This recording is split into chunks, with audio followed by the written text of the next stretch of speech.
But whatever, we get the clues that leads us to Chisao, allowing us to hoof it back to the Dendon Dimmadome for the battle, which Dex has been stalling the audience on in order to have the proper bouts. If you fought Gutsman in all the previous games, there's not really anything different here, though if you have the initial folder crack panel chip in your folder, using it to break stuff in front of you prevents Gutsman's stronger attacks from being able to do jack. But after the battle, Chisao gives up that he was never kidnapped, which pisses Dex right the hell off about how he almost lost his chance to fight his best friend in front of an audience that allowed them to show off what they could do. And suffice it to say, there's going to be a lot of yelling in the Oyama house tonight. From all this though, we unlock where replaces style change in these games beyond full synchro, and my personal favorite form change gimmick of this franchise, Double Soul, aka Soul Unison.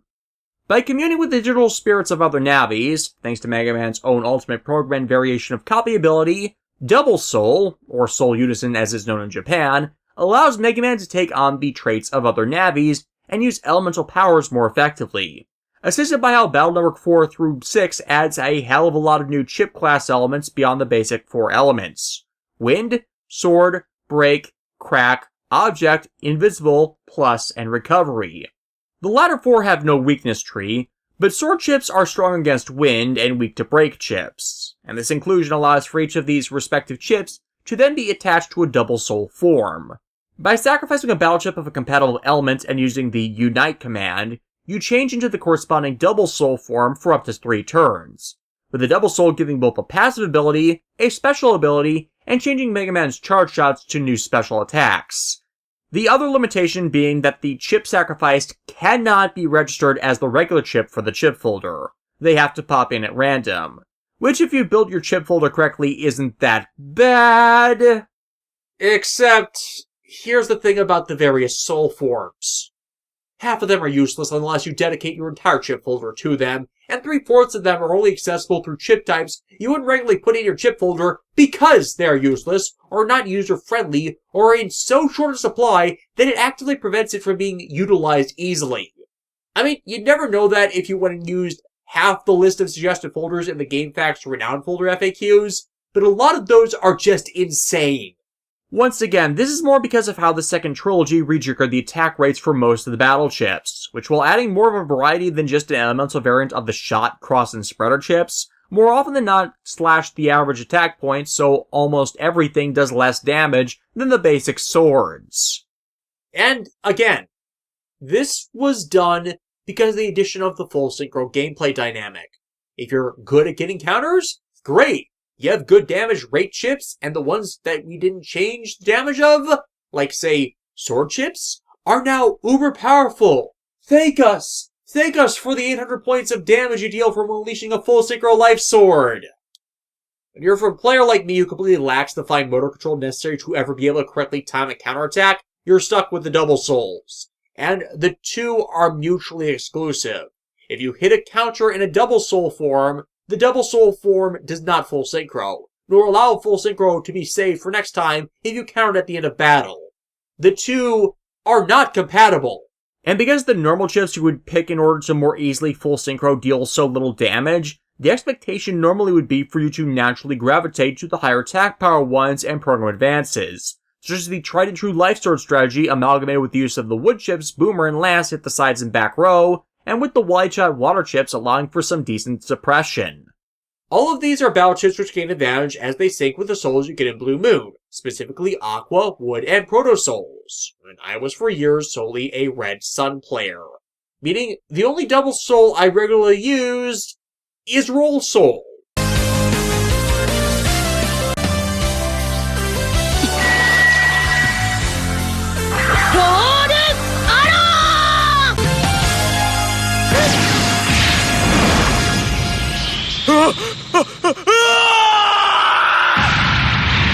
And I am not alone in thinking it the best fusion of the entire Soul Unison system, to the point it was banned from competitive play.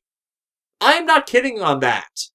As the issue is most of them are not combat advantageous outside of very specific circumstances. An example of the given. At best, Aqua Soul can double charge a water chip's attack power and that's it. Its ability to not slip on ice panels is too specific in circumstance to matter 99% of the time. and both the Aquasot and Charge Aqua chips have a delay in the time they attack after shooting them, so the enemy you're firing them off can easily move beyond it. Wood Soul can have wood chips absorb the attack power of null element chips, and has passive healing effects on grass terrain, but it's vastly inferior to Roll Soul's give you back 10% of your HP with each battle chip used in battle ability, meaning the first turn you use her, you can recharge almost half of your HP, on top of the exceedingly advantageous Roll Arrow Charge Shot that in Versus Mode destroys enemies' Navi's slotted battle chips. Coupled with Wood Soul being stuck with the Tornado Buster makes it just frustrating, as despite it doing 8 hits of 20 damage for a total potential damage of 160, it's easy to forget that it goes off one space out from you, and at that lock distance. Made immensely worse by the fact that there is only one battle chip in the damn game that changes terrain of the battle into wood panels who make use of Wood Soul's healing ability. Yes, only one. Well, okay, there is a second one that does it, but it's even worse at it, so I don't even count it. And there's not even, like, a Navi customizer program that changes the default terrain, like in the last game that would allow you to default to super healing. But the only legitimate way to change the panel type to wood panels is the wood powder paddle chip found from weather viruses. They come in F, T, W, and asterisk chip codes, and you'd think I wouldn't complain since there is an asterisk chip that you can earn, since it also is a chip that does a solid 100 damage and confuses the enemies you're fighting and still spawns the wood panel under them, which combos well with area stealing. But it only gives you 4 panels to move on, which allows you to heal up. And if you lose them, well, the same chip type limitation in this game is 4, so if you have to keep healing and then keep breaking the panels or erasing them with fire, you're screwed. And unless you are really lucky with the chip trader, you can only get the asterisk chip from the Weather EX viruses in New Game +2, if you just don't cheat the chip library. Which, trust me, people do, because Wood Soul is entirely worthless without that one chip. However, despite this issue, using Wood Soul and wood panels like this, it actually is the most sane strategy to make use of to survive the final boss of the game. Attack like normal until your HP gets low or you burn most of your chip library, go to Wood Soul, change as many panels as you can into wood panels, imply an invisible chip, and make sure you have undershirt equipped in the Navi customizer. Do all this and you'll not only recover a fair amount of HP, but the end boss can't kill you because it heals 1 point of damage every time undershirt would otherwise trigger. Then you just keep charging the wood twister and pray they all hit before he moves or breaks the panels to remove the wood panels. But it takes forever to do that, as you're basically just tipping away slowly at his HP. And while Protosoul does double charge sword chips, it turns the attack into Step Sword, which is and has always been tricky to pull off, while also giving you the default shield Navi customizer program, and as a charge shot, an insta-60 attack power wide sword, that at the very least can be decently chained together with the Charge Max Navi customizer program. But still, in comparison to the other options, Protosoul never really felt like a win in any regard with this. As for the rest, starting with the Red Sun Souls, Fire Soul is pretty much Aqua Soul, but with burning things on top of recovering from burning up grass panel, so it also trumps Wood Soul in the short term. Gut Soul is just a generic booster created through the crack chips you normally avoid in favor of area steal anyways, and is best used in combination with the Vulcan chips as it massively increases the power of all null element chips in the early game. Thunder Soul just paralyzes things. That's it, between its Zap Ring Charge Shot and making it so all Elect Element and Null Element chips stun enemies that are hit. Though some consider that useful as when an enemy is paralyzed, you can generate a counter, but if you're in a Soul Unison, you can't full Synchro. Thus your damage potential is far less than if you just had used a Thunder Battle Chip to do the same. Though to be fair, the Thunder Chips take forever to actually hit anything, and they miss very often because no one bothered to fix them. Wind Soul is actually something useful as it destroys auras, gives you Float Shoe, and draws all your enemies towards you, so it works with comboing with sword chips, but necessitates you use wind chips in your folder instead of the area steal chips. And Search Soul requires stealth chips, but you can lock onto any enemy to hit it 5 times in sequence with a buster, and allows a reshuffling of your active chip draw to help generate program advances. But the problem there is there are only 3 stealth chips in the game. Invisible, Pop-Up, and Searchman's Navi chips. So without iPlay, it's not very useful, even though in this whole retrospective, I have made a lot more use of the invisible battle chip. Only Roll Soul is what I regularly access in that version, due to keeping a stash of recovery chips as staples in my folders. But everything else is pretty situational, and usually away from how I tend to build my folders, due to few of the battle chips aligned to their element being good in Red Sun, and the useful chips I made a lot of use of not matching up well to use in their double souls in Blue Moon. I am literally stuck in a damned if you do, damned if you don't situation with all of this, where most of my form change options aren't useful. Blue Moon, on the other hand, has Number Soul, which expands your chip draw to 10 full chips, making program advances pathetically easy to set up, but requires the inclusion of the mostly useless plus chips that again eat folder space unless you use them on chips that have multiple attacks. As if you put a plus 10 on a Vulcan chip doing 10 damage per hit, you've instantly doubled the attack strength of that chip as it becomes 20 damage per hit.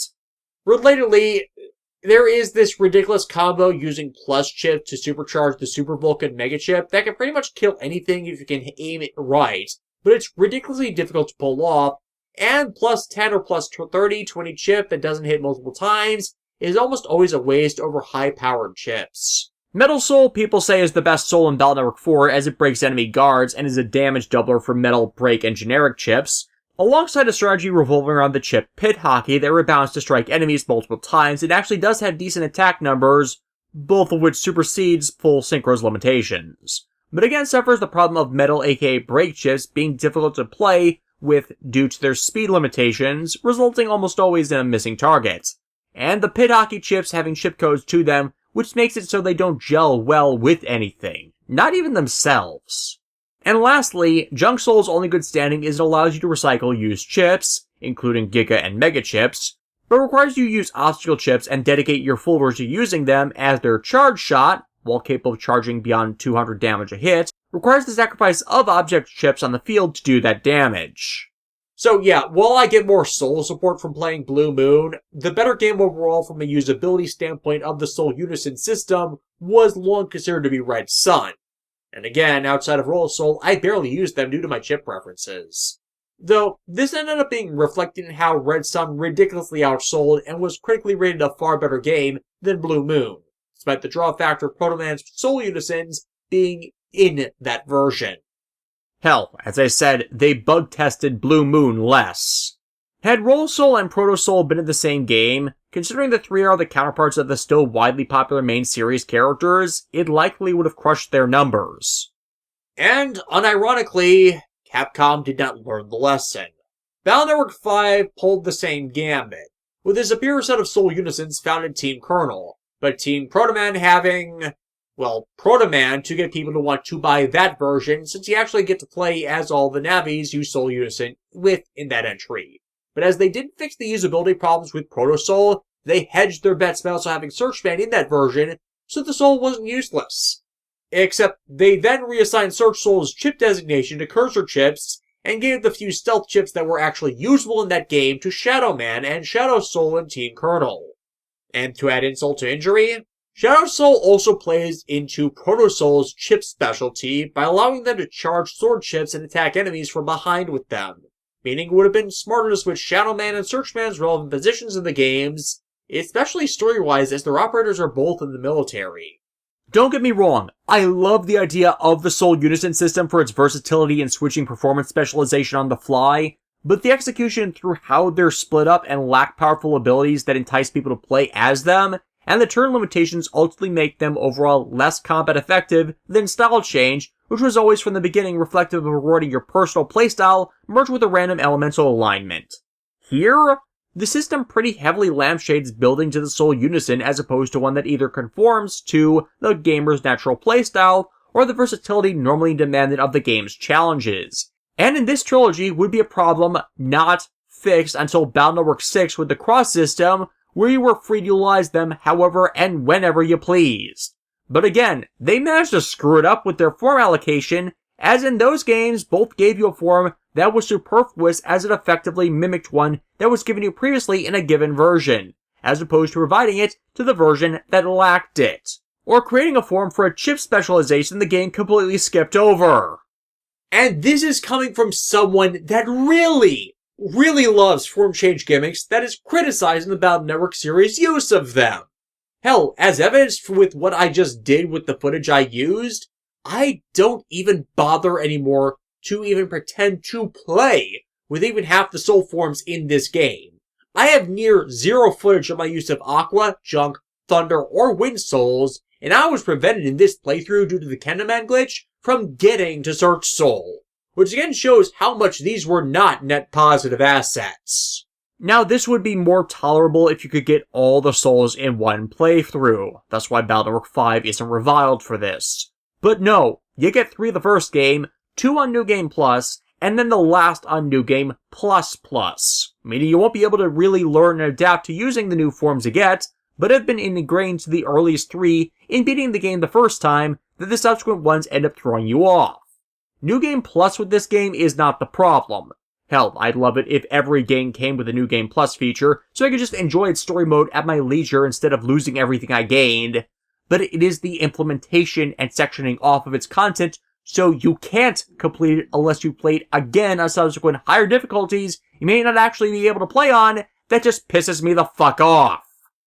But then, of course, there was revealed to me the real tidbit that pissed me off about this, and how literally broken this game is because of how they botched these mechanics. And is another reason why no one with a brain criticizes any person that uses GameShark, Codebreaker, or Action Replay codes on this game, and has to do, once again, with what Capcom did with the e-reader and Battleship Gate, to basically make this game a pay-to-win monetization scheme in Japan, long before the modern days of gambling loot boxes mechanics to get superpowered loot in modern AAA games. And before I tell ya, guess what they did. Like, go on, guess. Yeah, they made e-reader cards that made Double Souls permanent style changes. Yeah, there's also one that makes the charge shot into Woody Powder, getting around the issue with Wood Soul's healing being limited.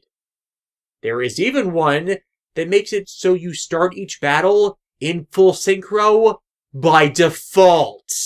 And these things are ones that fixed the game, that they intentionally made broken in the first place because they wanted to sell this crap to people to begin with, and were never made available to the secondary market for this game that made up the bigger player population and worked to alienate us so that most people did not buy the games that followed, thus being why sales for all Megaman products crashed after it. Now, once again, to be fair, in the Wii U ports of these games, there has been a modification to the game's coding where all of the extras made available in the e-reader cards do come pre-installed, so you don't need that GBA hack. But frankly, it is not enough of a compensation for this crap for those that dealt with it all that time ago, and hated or came to hate playing the game back then because of the core nonsense of it. Again, I could live with a lot of this crap if it weren't for the fact that I had to play the game 6 times between 2 versions to do everything in it once. The repetition just amplifies the problem of it and the dumber parts of it as I'm being forced to sit through it all again. It is not enough of a compensation for having my time wasted like it was, as a lot of the forms still are not useful in the long run, or are vastly overwhelmed by the New Game Plus's Lensman arms race that it's not worth it to use them once the chips they take advantage of in turn lose a place in our chip folder. By the endgame, you will only truly be using 1, maybe 2 Double Souls as you're fighting the strongest things the game has to offer, but you certainly won't be able to flip on the fly between them. No, you had to wait until Battlework 5's Team Colonel to have that. And again, Battlework 5 did the e-reader card and Battleship Gate special skill thing better, in that they gave you optional upgrades that were not mandatory to actually do shit. You did not need to buy them to get a playable game. But if you wanted to, you got some fun extras or things that entirely move the grind from grinding through the game and only sped up your play of it. They unlocked chips for you early. They gave you spare cash. They let you play as the other version exclusive net navis at any time you wanted if you had the chip for them. And they unlocked a super exclusive form if you went to the movie and got the exclusive unlock card that actually could still full synchro itself and then lock out the other soul forms in your use of it. And all of this could be transferred onto the DS re-release that made several of these extra gameplay features standard. Collecting those cards and chips accented your ability to play the game there. But if you didn't get them here to begin with, you were just screwed. Thus, making the only people to actually like this game were those who believed it was made intentionally hard, when that just is not so. Instead of the actual reality that was made to make the audience for them empty their wallets for superfluous yet required accessories in hope that maybe, just maybe, they'll get the one thing that might let them not have to suffer through the torture that is the experience of completing Battle Network 4. 18 pages. I am 18 pages through this review, and I am still only recapping the first third of the game. With that all out of the way, Lan decides to get a bite to eat before his next match with Mr. Match in the Hothead's customary appearance in this franchise, since he appears in 5 of the 6 main numbered games, version-exclusive content notwithstanding. Only to find the match with Match might have met its fair match when Mr. Match matches with a grill and its match starter. Shut up, this is the only time I'll ever get to do that. Yeah, the hot dog stand next to the Dendone Dimmadome actually owes Match for fixing their equipment, and the pair are on good terms, with the woman running it actually crushing on the guy, as he used his fire-type viruses to augment and fix the system for her, and even scares off a couple Yakuza insisting on her paying them protection. Unfortunately, after he leaves, her grill goes nuts, and Lan and Megaman accidentally break it when they decide to delete the viruses Match used to fix it the first time. Fortunately, he dropped the Fire ID netcode that unlocks his part of ACDC 3, where we can go and find Fireman to help fix it, only to find Fireman directing a group of suspicious Navis in a task, setting fire bombs all throughout the Dendone Dimmadome in order to cheat his way through the tournament by making most of the other competitors not want to fight due to the terrorist incident. Unfortunate for him because, 1, his opponent's Lan, and they've got a score to settle from before, and 2, the hot dog stand lady is so enamored with him that she actually came in to cheer him on. And say what you will about, well, everything about Match, but when he actually cares about something, he's not going to endanger them. Unfortunately, Match's Goon Squad aren't exactly the type to follow orders or back down for any sentimental reason that might come to mind. Thus, they betray him and set everything so the bombs will take out the entire building, and everyone in it instead of just scaring the competitors. Lan and Match teaming up to save everyone here before it's too late. Like the grill though, all of the bombs and their core igniters are maintained by benign viruses, so deleting them stalls out the igniter's programs, with the main big bomb having the minigame of the side story, with they having to go around and shut down 20 smaller bombs within a time limit before each of them explodes. You let them go off and they do damage, and if you don't disarm enough of them, the entire thing goes off. So hit each set of the small bombs with the smallest numbers to them first, and work your way around in each round. With this thing disabled, Match's cronies flee, and Match is willing to withdraw and turn himself in. As once you have an attack of conscience, it's hard to keep from going the full face turn for real. But Lan won't hear of it for some reason, insisting on battling him because he actually felt guilty about what he did. As opposed to, you know, what he did last game and almost killing everyone at Scilab, including Yuichiro, by tricking Lan into planning a bunch of heat ignition programs that he never appeared to feel any remorse over. But hey, it's okay. It's not like he actually knew anyone there beyond working with them a couple months as part of the assignment in order for him to establish any meaningful bonds he would go to Matt for, right? This is why I prefer Match's anime incarnation. Hell, his cheating method of net battling there made more sense as it was something that only debilitated his opponent as he wasn't used to the extreme conditions he otherwise thrived in. Like Guts, man, Fireman is a pretty easy battle regardless of whether you fight him in the first or second lap through the game, as the Lark-type viruses that give up wide shot and the bubble chip from a net dealer before make it so you're not in any short supply of Aqua Element chips to deal damage with. And with that out of the way, Match goes off to deal with the idiots that double-crossed him and maybe turn over a new leaf. Who knows? Maybe he'll get together with that lady running the hot dog stand and improve her business by offering to act as a courier for takeout. What, he's a delivery boy for a takeout curry store in the anime. It could happen! And out of it, we get Fire Soul, for some reason. The reason described as why is contrived, but my best guess is it's tied to how long we've been dealing with Match and his fire navies in these games, that there's been grown a level of mutual respect between them. It happens with longtime rivals and enemies when they're not complete assholes. Anyways, this moves us onto the first of the Blue Moon exclusives for the first round, with Lan receiving an email with his daily horoscope. You are likely to drown today. Beware of water. Lucky number 7 for 29, 30, and 99? Wait, that's a number trader code! This is because her opponent is Aquaman, owned by a depressed girl named Shuko, and Aquaman is something of a crybaby, and when they cry, they flood the local network. And this happens when, amidst her younger siblings trying to cheer the younger Shuko up before her match, that Aquaman overhears the siblings planning to replace their old dishwasher, and misunderstands from lack of context that they're referring to him instead, so we have to go out and stop them. And I know exactly how to do that.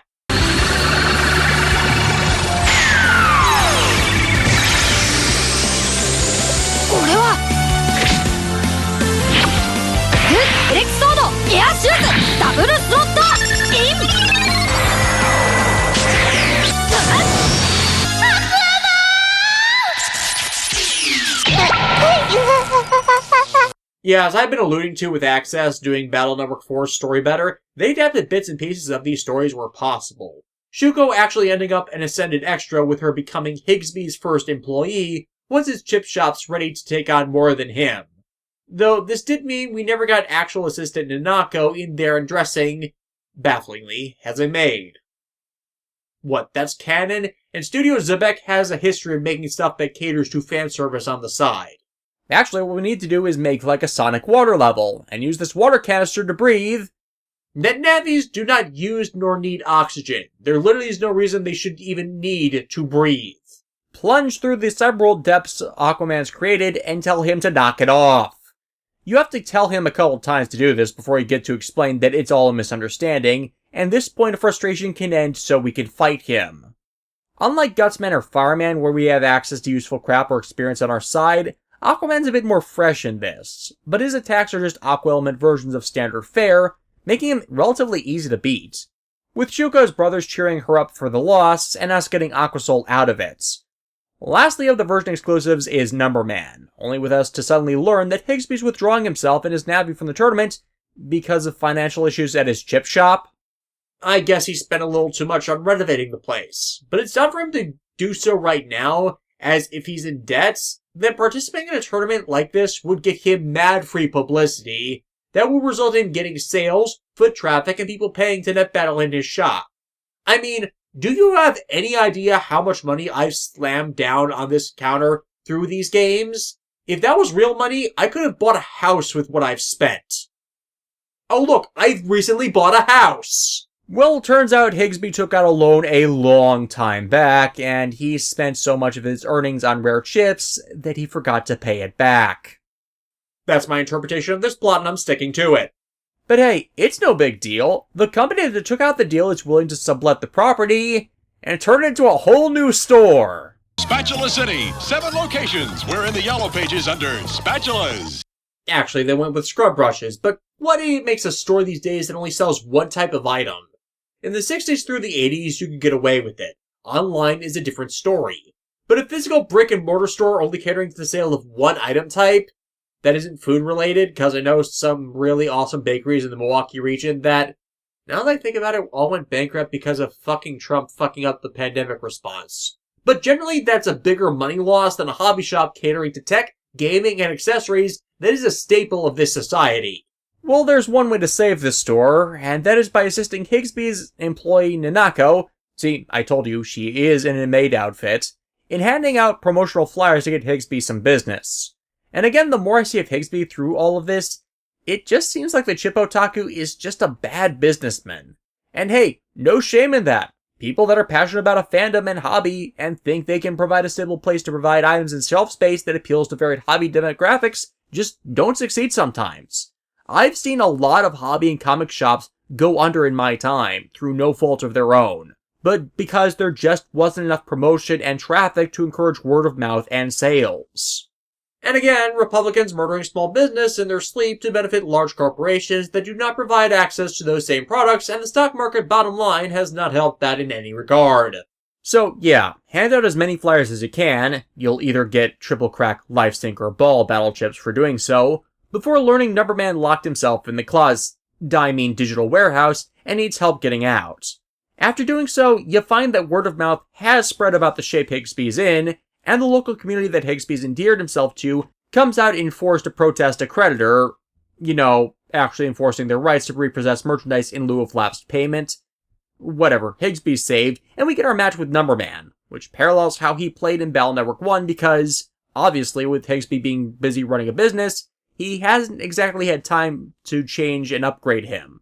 It's another easy win that gets us access to Number Soul and Easy Program Advance acquisition.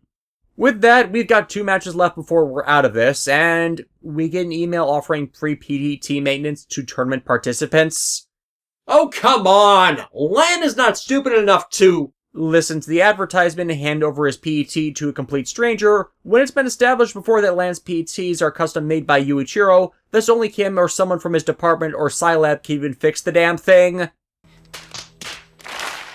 Yeah, the guy who did this is named Terry, and he's actually our next opponent, and he just fucking cheated by locking out our chip folder from use. Fortunately, Terry introduced himself as a Jomon electronics technician, so it's a clear clue to go over there to complain, and thus run into an old guy on the street who knows what's up.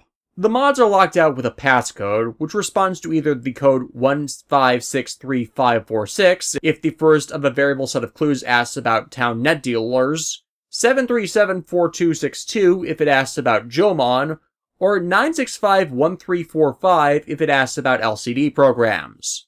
After unlocking it, change back your chip folder, and the old man tells you to kick the ass of his cheating grandson. For as it turns out, Terry, while technologically gifted, is a slacking loser that refuses to make anything out of his life, and his grandpa has cut him off until he turns his life around, thinking winning here would be his way to prove that he's perfect as he is, only the reveal about his conduct permanently destroying that.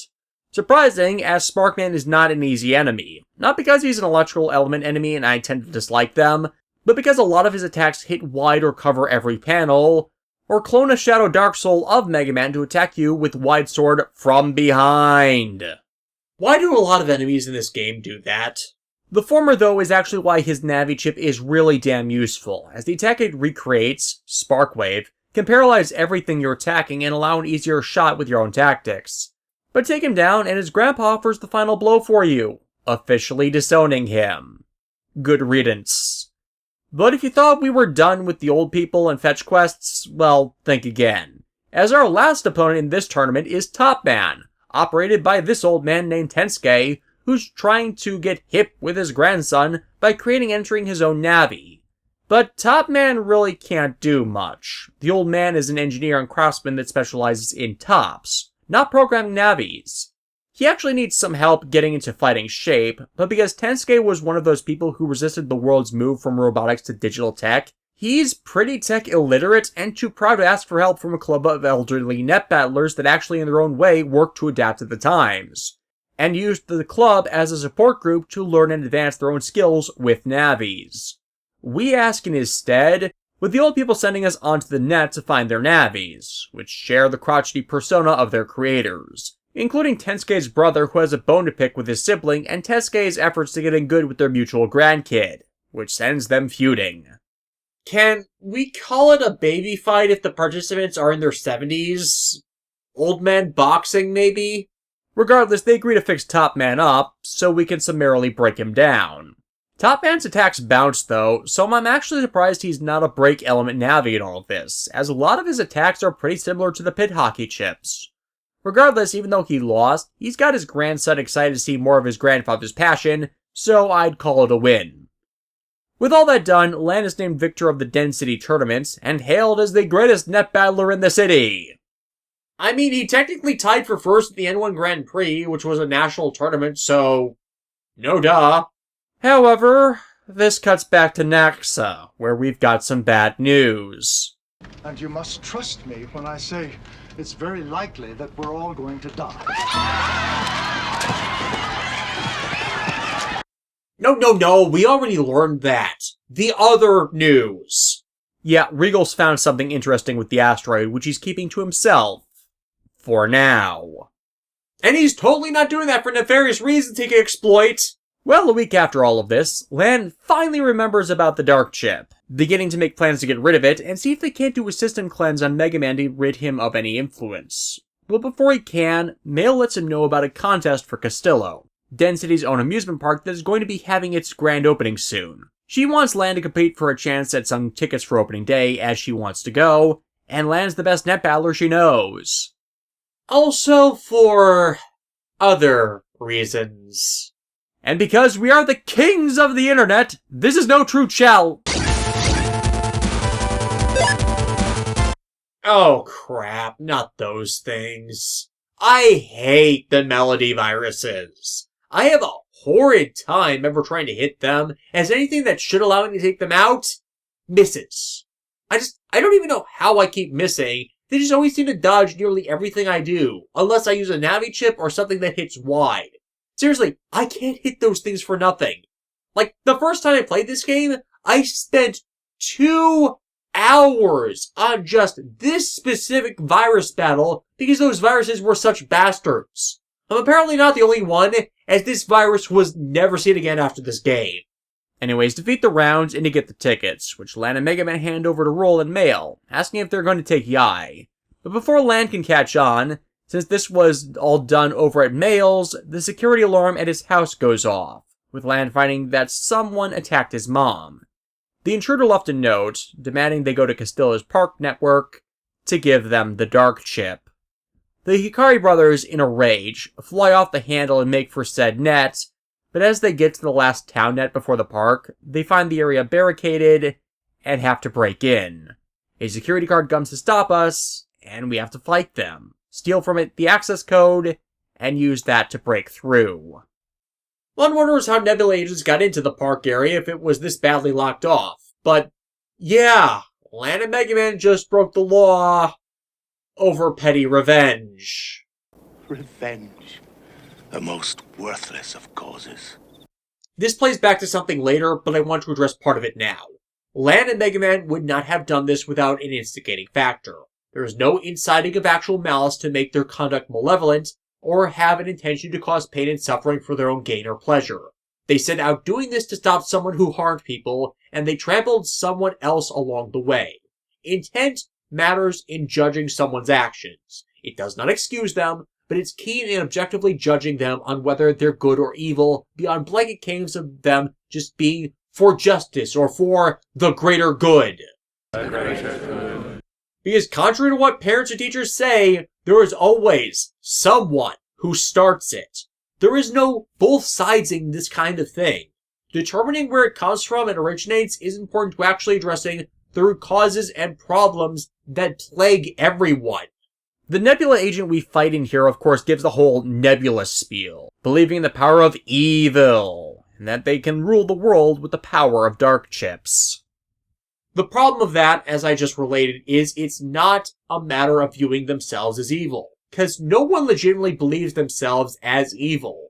Again, it's only from an objective perspective can that be judged. Sociopaths don't view themselves as evil, they just don't care about how they hurt others. To them, there only is what benefits them. If they have to walk over other people to get what they want, they will, no matter how bad it looks to do that. But objectively good people will own up to their failures and not seek to harm people intentionally with their actions, and avoid such or perform acts that will benefit more than themselves if it is for their own self-interests. As hey, being selfish? That is not inherently bad. Everyone has selfish impulses. But when you're selfish and self-serving to the exclusion of everything, only operating off of quid pro quo to get what you want no matter what happens or who is hurt by it, you don't view that as bad yourself. It's every outside observer and perspective on the sins of history that view it as evil, as it requires that those actions be performed with actual intended malice to qualify. And it usually only qualifies if you don't care about anyone else but yourself. But that is why Nebula, at least from how it is depicted here, just doesn't work. And that their assertion that the evil they do is good for them when it's them just being selfish and spiteful, and the good side of things just doing the same but making excuses to justify it, doesn't work. And it doesn't work in any story that tries to make that assertion. Well, with exception to stories where they're explicitly pointing out that hypocrisy of doing malicious things in the name of the greater good. How can this be for the greater good? Shut it! But that's often a case of a bad person being given free rein to do as they will to protect a society of decent people, and no one realizing they're acting malicious till it's far too late, as no one puts a leash on them to rein them back. Anyways, yeah, we beat this heel Navi, but have no bigger leads on Nebula, so it's back to checking on Haruka, who is fine, allowing Lan to take a call from Mail, who asks him to accompany her to Castillo. Oh, not because Yai can't go, but because Mail wants to go with Lan. And to once more paraphrase my favorite line from the guidebook, yes, Lan, dense as a bag of hammers Hikari, it's a date! At this point, we're finally supplied with the Navi Customizer, and as much as I hate a lot of things in this game, it is far better in allowing you to collect Navi Customizer programs without having to go through the style change acquisition nonsense. The related difficulty, then, is they cost a lot of game money to actually get the supplies. There is a retailer for them on the Castillo homepage not long after this, and that can immediately supply you with Charge Max and a Custom 1 to improve your Buster Shots and Custom Window Chip supply, at least if you have 14,470 to spend. More than likely, and especially if you had to do Gutsman's story earlier, you will not. Anyways, on to Mail dragging Lan on a date. Well, there are some tech problems here that have shut down the rides, which can be fixed by going to Park Area 3 on the net, before Lan has to get Mail some ice cream before he goes on the rides. Fortunately, Higsby's assistant Nanako has a part-time gig here too, and bribes us with the ice cream Mail wanted for us to stay quiet. But as time passes in the park, something starts driving the animatronic attractions nuts. Ah yes, the newest Five Nights at Freddy's spin-off. 5 Days at Castillo's. Fortunately, we don't have to worry about the absolute insanity that has become the Freddy's mythos, and we can just jack into them to clear out the virus. Though there is a complication with that. Each of the robot servers, to prevent easy abuse of their systems, are sent up like rides and attractions with them sectionally locked off with storybook pages, which have had parts of them ripped out, that you then need to find the missing pieces to fill in and unlock the barricades. Though on top of the standard acquisitions from the Blue Mystery data, there is a special chip found in this region, the Gun Soul. The Gun Soul Battleship series seen in this and the next two games are cross-promotional material with the Konami game series Boktai, with its star Solar Boy Django appearing later in the game. Part of the gimmick with those games involved a light sensor that made you stronger by playing in areas with strong lights. But the problem with that is the GBA screens, didn't exactly work well in extreme lighting conditions. Hell, I was so happy when the GBA SP added a backlight and illuminating screen brightness became standard in mobile devices afterwards. But these and the additional chips of the series, Gun Soul 2 and 3, together make the Program Advanced Pile Driver, which as I mentioned before, when aimed correctly, can devastate most things in the game. The Gun Soul chips themselves are also powerful for another reason, in that they are damage over time effects that literally burn viruses and enemy navis to death with the help of Captain Sunshine. The best strategy to use with them is to area steal the field and then set off the Gun Souls, as they strike with the width of a wide sword.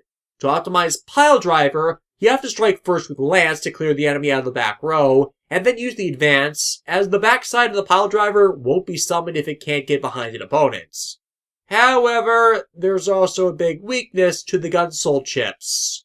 And that is they have no attack power on their own. Their Radiant Beam, while draining HP faster the higher up the chip is in the line up to a set limit, doesn't have its own base attack power. Thus they can't be boosted or augmented by any plus chip, Soul Form, or Full Synchro.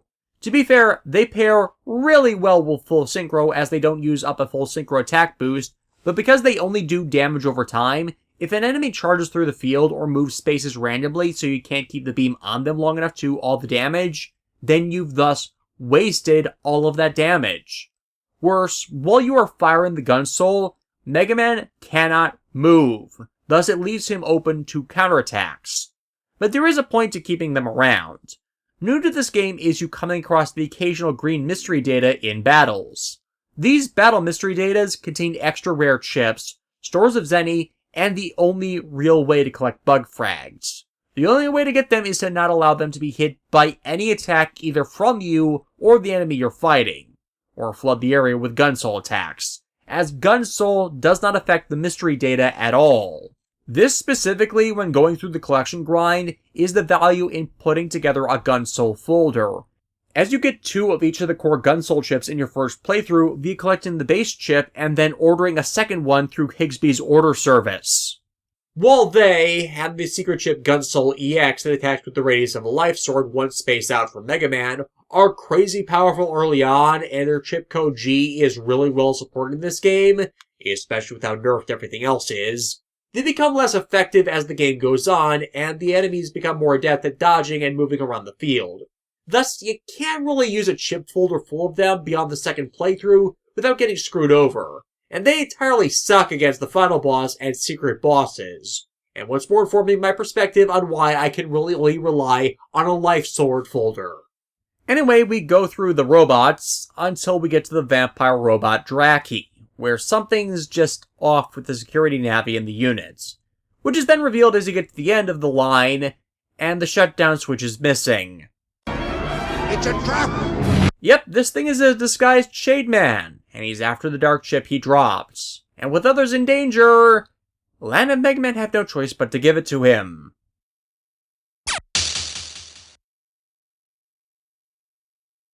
Denied! Unfortunately, that means we're stuck in another event battle with Shademan, where nothing we do can actually hurt him, until Megaman's emotional window changes to worried, when something new pops into the custom window.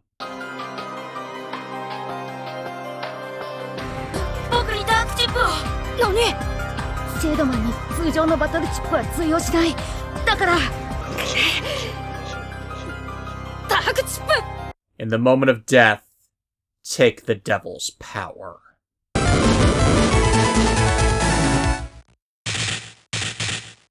Yes, by the virtue of a story event, Mega Man was forced to use a dark chip, thus birthing within him a true Dark Soul. And Shademan is actually thrilled with that result, as Nebula's normal agents like the Dark Lloyds cannot manifest dark chips like that themselves. They need to use ones they are supplied. Mega Man is special. His own soul system has been used against him, and that makes him very valuable to Nebula. Something Lan does not freely reveal to Chad when he comes in on behalf of the officials to better inform us of Nebula, and the cancerous effects dark chips play in damaging Navis from within. This is reflected in the gameplay mechanics for Dark Soul. Anytime you operate Mega Man badly and the emotional status flips to worried, the area of the custom window that's normally been blocked off to limit you to a max of 8 chips manifests a pair of dark chips of various effects, the most common of them being Dark Sword, that attacks with the power and radius of a life sword. But using all of the chips causes various bugs in Mega Man's program that then results when you use each chip, such as Dark Sword forcing Mega Man to occupy the furthest forward row in the battle area. And as a consequence of using them, Mega Man's HP permanently loses 1 hit point, and after that enters Dark Soul, in which he cannot use full synchro or any soul forms. And it gets worse from there. The more you use dark chips, the naturally darker Mega Man gets, permanently locking his other forms off and making dark chips accessible by default. Dark chips are a horribly debilitating game mechanic, and I'm not even sure why they did it. There's more too. There are a number of battle chips previously described as evil chips from their nature in the previous games that normally can only operate with the dark hole open on the field, that in this game can only be used if Mega Man is in Dark Soul, including as such being the sword chip Muramasa, which in previous games was a sword chip that had more attack power the lower your own HP was. And on top of that, the last program advance in the game, a recreation of the Darkness program advance from Battle Network 2, as I said before, cannot work unless you are in Dark Soul. Now, there are 6 occurrences in Battle Network 4 where Dark Soul does not debilitate you. And those 6 times are actually all one same event. It is every time you fight Shademan and Castillo.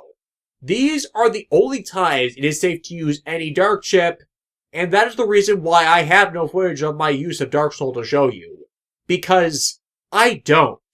Dark Soul is too damaging a mechanic to ever use. It's too horrid by it causing a loss of HP and other game mechanics to ever consider.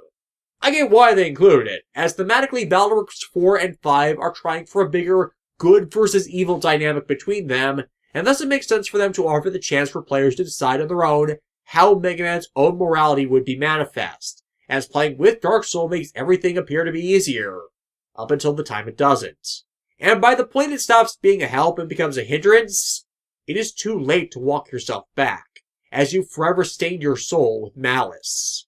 I hate that mechanic, but like that meaning as, well, I'm one of those people that finds redemption arcs to be vastly overused to excuse or change irredeemable monsters into allies of the heroes, without any buffering of a gray area or showcase of a better, more moral person underneath that malice being possible.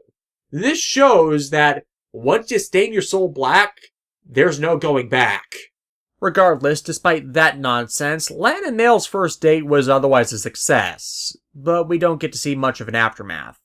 Instead, we just go home, where the next day it turns out there's another tournament we've been entered into, the Eagle and Hawk tournaments. And to clear the prelims, you need to find 50 out of 66 available points that have been dropped environmentally throughout both the real and cyber world, or are in the hands of other people.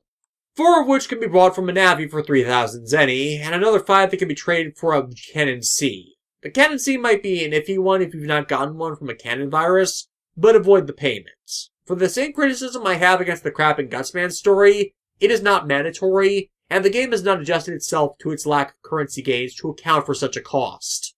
The best one to get points from, though, that accounts for a full fifth of your earnings, can be found in the Draki animatronic. Clear a battle of viruses and after you buy a heal Navi, and you'll get a whopping 10 points from him. That makes the various 1-point drops far less of a grind. There are a total of 33 different locations where you get the points though, so it is going to take you a while. Even so, I've never found them all. Even with the images in the guidebook, a few of these were actually printing errors. Eventually though, we're allowed into Castillo's castle and the tournament itself, meaning I have to now recap 8 shuffled side stories in guide order. Beginning with another battle against a normal Navi, controlled by a chef named Flave, who has his own superiority complex, thinking that since he's such a great cook, he's got to be a great net battler as well, as evidenced by how he uses a machine to augment his cooking of curry that makes it so his net Navi can join in. So good, it can make people have out-of-body experiences that risk sending them to heaven.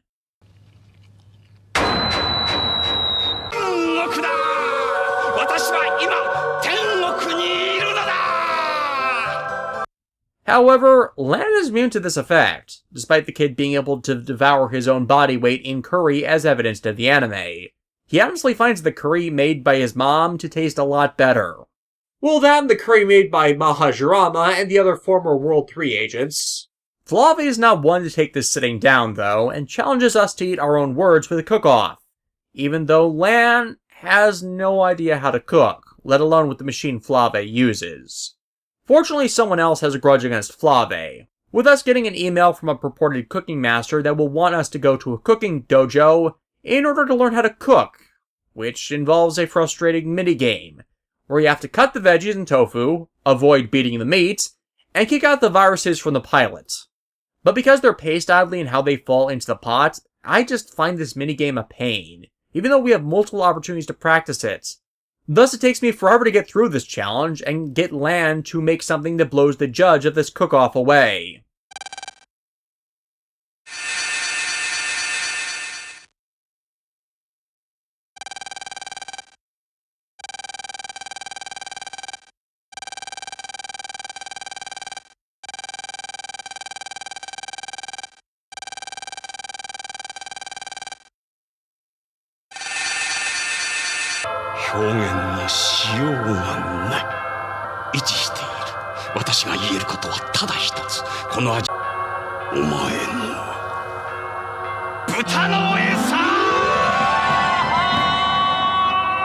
Which just leads to the battle, which is a washout for this Navi.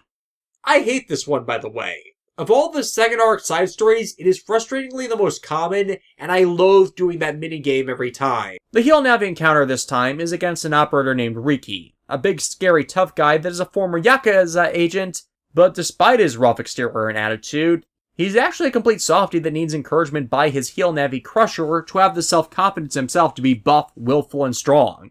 He wants to use the tournament as a springboard to make a clean break from the Yakuza and retire to become a baker using the tournament's prize money. Wait, we get prize money? Where the hell has that been deposited? So against expectations, he's all for doing their battle on the up and up to show his stuff, as it would be bad for his eventual business to be caught doing anything but giving it his honest all. Unfortunately, the boss of the Yakuza division he retired from, led by an old woman, isn't ready to let him leave. Thus, they're on the hunt for any means to sabotage him, including abducting Crusher, so Riku is reduced to being a wimp. Thus, Lan has to stick his nose into the business of yet another criminal organization. Looking this way, at least the Yakuza aren't out for world domination or destruction. They just care about territory, getting paid for protection, investing in small-time businesses, and making jokes of, like a dragon, fighting for the very first time. My roommate John is a huge fan of the Yakuza games. This leads to another, frustrating minigame, where you have to rescue Crusher from the depths of the park area, while a bunch of Yakuza-controlled heel Navis patrol the area. You cannot get caught by them. If you are, you're sent back to the beginning of the area you're trying to traverse. Fortunately, you can save your game and then reset it to the save to save time traversing back, but you need to remember to do that in advance to get that advantage and lose the problem of the time sink. Eventually, you reach Crusher and blast him free, allowing us to be able to have our match with him unimpeded any longer, as Crusher's return allows Riki to be his more confident self, and set it up to his former boss about wanting to live his dream, as he can't be happy among them, and the boss just has to accept that. But then, our next opponent in this is Roll. And obviously I spoiled this earlier with the way we get the soul forms, but yeah, males decided to take a level in badassing a Pete here. Which leads to Lan remembering that Lan and Megaman have never actually fought Roll in a net battle before, which is surprising considering their attempts under the End 1 in a bunch of previous events. Then again, in all previous games, and all the ones following, come to think of it, you get Roll's Navi chip when Mail sends you them, so gameplay-wise, there's never been seen a need. Roll, it appears, seems to have picked up a stalker, who to parallel the prior story has ended up kidnapping her prison guarded by viruses that she just charms into submission, while Mega Man confronts the Navi that did the kidnapping to get the key to let her out. Unfortunately, in the final stage of the rescue, Mega Man says some insensitive things that piss off Roll, as he makes it seem that he doesn't respect her or her capabilities as, well, she's never shown him what she can do. Something that ironically was addressed pretty early in the anime, since Lan's friends would be more active in fighting stuff in those series. As such, Roll wants to have a match before the match to get Megs to respect her capabilities more, and the form it takes is a long game of tag, as Roll teleports and twirls towards the future. Even the guidebook, however, says that this minigame is entirely based on luck, and the only way to beat it is to randomly travel across the map and keep tapping A in the blind hope you catch her. But Roll's still mad as everyone makes their way back to the tournament arena, and it's not made any better in actual battle, as Roll's Roll Arrow attack can target and destroy the battle chips and program advances you have sent to Mega Man, so you lose active advantage against her, and she then either whips you, as is the common attack, of her Navi chip, or summons viruses to fight for her. Though even as we beat the Hikari brothers' respective love interests, they can't deny how strong Roll and Mail actually are, as their interception techniques and agility would make them a hard opponent for anyone, really, including us, which allows Mega Man to earn access to Roll Soul alongside its healing and interruption abilities. It's kind of funny it takes so long, as an access, it's actually the first Double Soul Mega Man gains access to. Our next opponent is Windman, operated by a priestess from the north named Lily, who unfortunately happens to imbibe a bit too much of the sacramental wine, and she just happens to be a mean drunk. Well, okay, 1 drink Lily's just a bit spacey, 2 drink Lily's loud, but 3 drink Lily is where you have to start worrying. And as such, she starts trying to sabotage Lan, eventually culminating in her just letting Windman go wild in the nets and call up a raging cyber typhoon. Lily, when she gets out of her drunk state, calls Lan for help, which leads to another Traverse the Region minigame where you need to avoid twisters in the park area on your way to meet up with and calm Windman down. Unfortunately, by the time that happens, Lily is 3 sheets to the wind, once again by the time we get to the actual battle. So it's a violent battle that leads us to eventually claiming from Windman the Wind Soul. Over on the Blue Moon side of things, we're up against Metalman in the return of the sexy Tamako Shiraizumi, representing the Aura Inn in this national tournament, who for some reason does not remember much of when Lan fought her in the last game. I mean, we kind of took the title of King of the Internet from her nephew, so it's surprising she doesn't. Though to do a bit of rival bonding, she sets up a challenge for Lan. Can he break this boulder she brought with?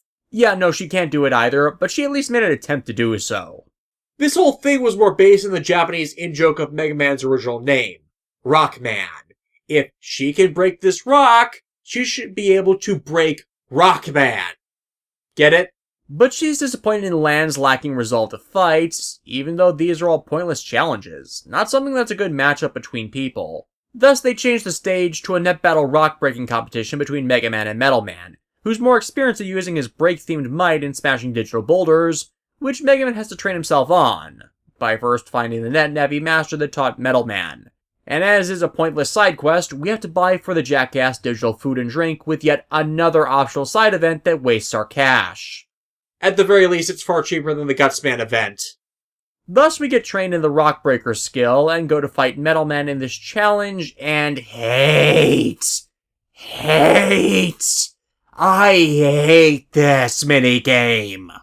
This is a 3-round challenge where you have to break as many rocks as you can, but you can screw up breaking them pretty easily as you have to hit the right range in a bar to break the rocks correctly. The easiest to break are the dirt-colored ones, with the metal ones being harder, and don't even try for the black ones.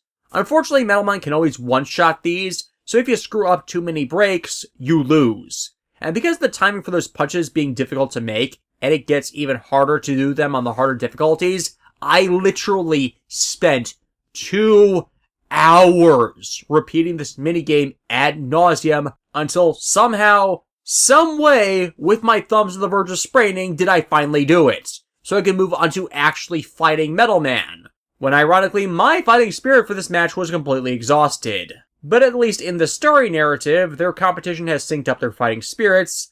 Thus, after facing down Metalman in a net battle where he has all his old tricks from battle number 3, we get Metal Soul and the power of break chip boosting on our side.